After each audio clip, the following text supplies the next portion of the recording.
कभी सोचा है कि छोटी छोटी लड़ाइयाँ कैसे एक बड़े आंदोलन की नींव रखती हैं और कैसे एक इंसान एक नेता बनकर पूरे देश का भविष्य बदल देता है। आज हम बात करेंगे मोहनदास करमचंद गांधी की, उनकी उन शुरुआती जीतों की जिन्होंने सच में भारत के स्वतंत्रता संग्राम का नक्शा ही बदल कर रख दिया। तो जरा उस समय को इमेजिन कीजिए, साल 1916। एक तरफ पूरे भारत में स्वशासन की मांग मतलब होम रूल की आवाज बुलंद हो रही थी, और दूसरी तरफ एक शख्स साउथ अफ्रीका से वापस आया था।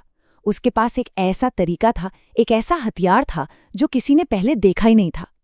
तो सवाल यही उठता है कि ये दोनों रास्ते आखिर मिले कैसे, और जब मिले तो इतिहास कैसे बदल गया। तो गांधी की कहानी पर आने से पहले ये समझना जरूरी है कि भारत में उस वक्त चल क्या रहा था। पॉलिटिकल जमीन आप कह सकते हैं कि तैयार हो रही थी, स्वशासन की मांग हवा में थी, और इस माहौल को बनाने में सबसे बड़ा हाथ था होम रूल लीग का। चलिए देखते हैं ये क्या था। तो देखिए, साल 1916 में दो बड़ी हस्तियां सामने आईं। एक तरफ थे बाल गंगाधर तिलक, जिन्होंने पूना में अपनी होम रूल लीग शुरू की, और दूसरी तरफ थी एनी बेसेंट, जिन्होंने मद्रास से अपना आंदोलन शुरू किया।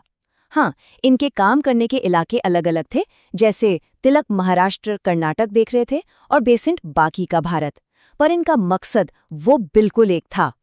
और इनका लक्ष्य क्या था? बड़ा सीधा साधा। ये ब्रिटिश साम्राज्य के खिलाफ नहीं थे, बल्कि उसके अंदर रहते हुए संवैधानिक तरीकों से, मतलब कानून के दायरे में सेल्फ गवर्नमेंट चाहते थे। कोई हिंसा नहीं, कोई टकराव नहीं, बस अपने हक की मांग।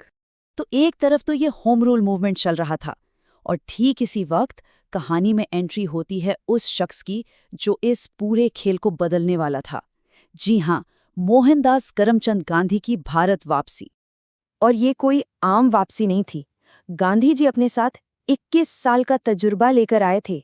21 साल जो उन्होंने साउथ अफ्रीका में रंग भेद और अन्याय के खिलाफ लड़ते हुए बिताए थे, और वहीं पर उन्होंने अपने सबसे ताकतवर हथियार को तैयार किया था, सत्याग्रह। भारत आते ही सबसे पहले वो मिले गोपाल कृष्ण गोखले से। गांधी जी उन्हें अपना पॉलिटिकल गुरु मानते थे, और गोखले ने उन्हें एक बहुत जरूरी सलाह दी। कहा, सीधे राजनीति में मत कूदो, पहले 1 साल पूरे भारत में घूमो, लोगों से मिलो, इस देश की असली नब्ज को समझो। तो ये सत्याग्रह आखिर है क्या? क्या ये सिर्फ एक प्रोटेस्ट करने का तरीका था? नहीं, ये उससे कहीं ज्यादा था। ये सिर्फ एक रणनीति नहीं, बल्कि एक पूरी फिलॉसफी थी, एक नैतिक शक्ति, जिसे आज हम सब सत्याग्रह कहते हैं। सत्याग्रह, इसका सीधा सा मतलब है सत्य की शक्ति या ट्रूथ फोर्स।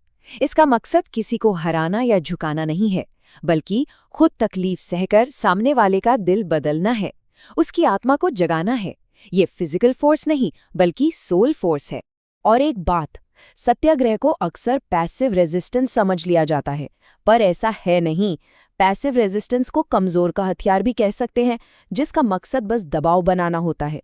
लेकिन सत्याग्रह, वो तो सत्य और अहिंसा की नींव पर खड़ा है। ये कमजोरों का नहीं, बल्कि मानसिक रूप से सबसे मजबूत लोगों का हथियार है। इसका काम डराना नहीं, दिल बदलना है। पता है ये सोच गांधी जी को कहाँ से मिली? एक लेखक थे जॉन रस्किन।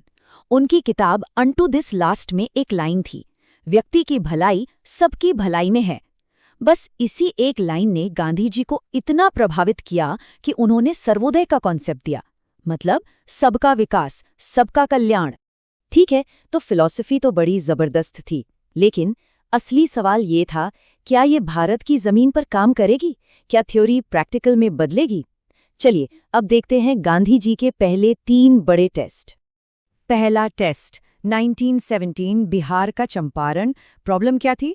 वहां तिनकठिया सिस्टम था, जिसके तहत किसानों को अपनी जमीन के एक हिस्से पर जबरदस्ती नील उगाना पड़ता था।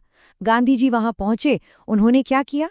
एक अहिंसक सिविल डिसोबीडियंस मूवमेंट शुरू किया और एक ऑफिशियल इंक्वायरी की मांग की। और नतीजा, यह सिस्टम खत्म हो गया और अंग्रेज जमींदारों को, किसानों को 25% पैसा वापस भी करना पड़ा। पहली बड़ी जीत। और जानते हैं, इसी चंपारण सत्याग्रह के दौरान रविंद्रनाथ टैगोर ने गांधी जी को पहली बार महात्मा कहकर पुकारा था, मतलब महान आत्मा। यहीं से मोहनदास महात्मा गांधी बन गए। दूसरा टेस्ट आया 1918 में, अहमदाबाद मिल स्ट्राइक। यहाँ मिल मालिकों और मजदूरों में प्लेग बोनस को लेकर झगड़ा था। मालिक 20% दे रहे थे, मजदूर ज्यादा मांग रहे थे। गांधी जी ने मजदूरों को हड़ताल की सलाह दी, पर जब मजदूरों का हौसला टूटने लगा तो गांधी जी ने अपना ब्रह्मास्त्र निकाला, फास्ट अनटू डेथ, यानी आमरण अनशन। और बस इस एक कदम ने मिल मालिकों पर इतना नैतिक दबाव बनाया कि वो बातचीत के लिए तैयार हो गए और मजदूरों को 35% बोनस मिला। और फिर तीसरा टेस्ट उसी साल 1918 में गुजरात के खेड़ा में। यहाँ फसलें खराब हो गई थीं, पर सरकार टैक्स माफ करने को तैयार नहीं थी। गांधी जी ने किसानों को एकजुट किया और नो टैक्स कैंपेन चलाया। नतीजा, सरकार को झुकना पड़ा। तो चंपारण, अहमदाबाद, खेड़ा, इन 3 बैक टू बैक जीतों ने ये साबित कर दिया कि सत्याग्रह काम करता है और गांधी जी अब सिर्फ एक नेता नहीं, बल्कि गरीबों और किसानों के मसीहा बन चुके थे। तो अब देखिए, कहानी के दोनों सिरे एक साथ आ रहे हैं। एक तरफ देश में चल रहा होम रूल मूवमेंट और दूसरी तरफ गांधी जी की ये जमीनी जीतें। इन जीतों ने गांधी जी को एक लोकल हीरो से नेशनल फिगर बना दिया था। और फिर आया साल 1920, एक टर्निंग पॉइंट। वही all India home rule league जो पूरे देश में स्वर शासन की अलख जगा रही थी, उसने महात्मा गांधी को अपना नया प्रेसिडेंट चुन लिया। सोचिए, एक बड़ा राष्ट्रीय आंदोलन और उसका सबसे बड़ा जमीनी नेता अब एक हो चुके थे। और प्रेसिडेंट बनते ही गांधी जी ने पहला काम क्या किया? उन्होंने लीग का नाम बदल दिया। होम रूल लीग अब बन गई स्वराज सभा।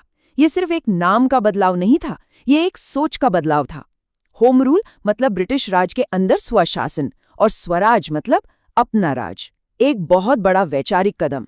तो चंपारण की एक छोटी सी लड़ाई से शुरू हुआ ये सफर गांधी जी को पूरे देश का नेता और फिर राष्ट्रपिता के मकाम तक ले गया। उनके जाने के बाद उनका कद क्या था, ये जवाहरलाल नेहरू के इन शब्दों से समझा जा सकता है। तो आखिर में ये सवाल सोचने वाला है कि चंपारण, अहमदाबाद और खेड़ा की वो छोटी छोटी लोकल जीतें क्या सिर्फ जीतें थीं, या फिर वो उस विशाल इमारत की नींव थीं जिसे हम भारत का स्वतंत्रता संग्राम कहते हैं। आखिर इन जीतों ने आज़ादी की लड़ाई को वो कौन सा नया रास्ता दिखाया जो इससे पहले किसी ने सोचा तक नहीं था।